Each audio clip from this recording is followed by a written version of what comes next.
Maybe. Garlic and its cousins, onions, leeks, shallots, scallions, and chives, are linked to a somewhat lower risk of a few cancers. But this is a gentle nudge in the right direction. Not a shield and not a cure. If you have been hoping that a clove of garlic could do the heavy lifting, I want to give you the honest, full picture, because there is real signal here, and there is also a place where the hype gets ahead of the evidence. Let me start with what the research actually shows. When scientists look at large groups of people and track what they eat, they tend to find that folks who eat more allium vegetables get certain cancers a little less often. The strongest thread runs through the gastrointestinal tract, particularly stomach cancer and colorectal cancer. Much of that signal comes from case control studies, a lot of them in East Asian populations, where garlic and onions are eaten in real, generous amounts. Once you step outside the digestive tract, the findings get thinner and less consistent. So the honest headline is this: the evidence is most encouraging for the gut and more uncertain everywhere else. Now here's the part I want you to hold on to, because it changes how much weight to put on all of this. These are observational studies. That means researchers are watching what people eat and noting who gets sick. They are not running controlled trials that prove one thing causes another. And people who eat a lot of garlic and onions usually eat a lot of other vegetables too, and they often live in ways that lower cancer risk for all sorts of reasons.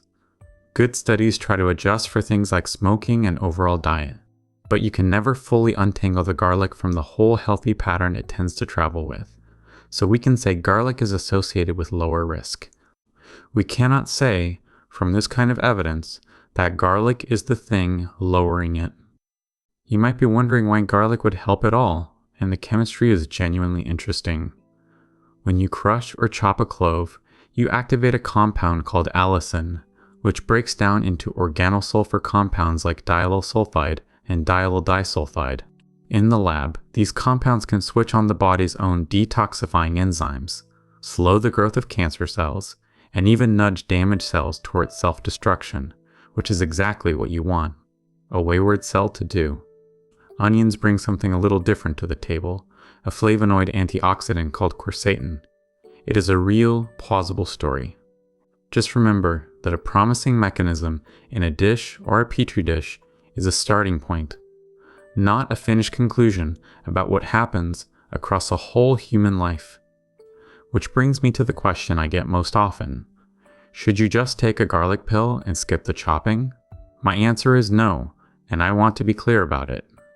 Garlic supplements have not been proven to prevent cancer, and they do not stand in for real food.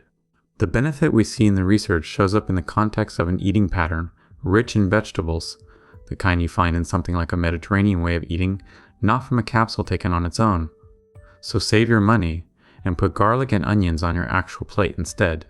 If you want to get the most out of them, here is a simple habit. After you crush or chop your garlic, let it sit for about 10 minutes before it hits the heat.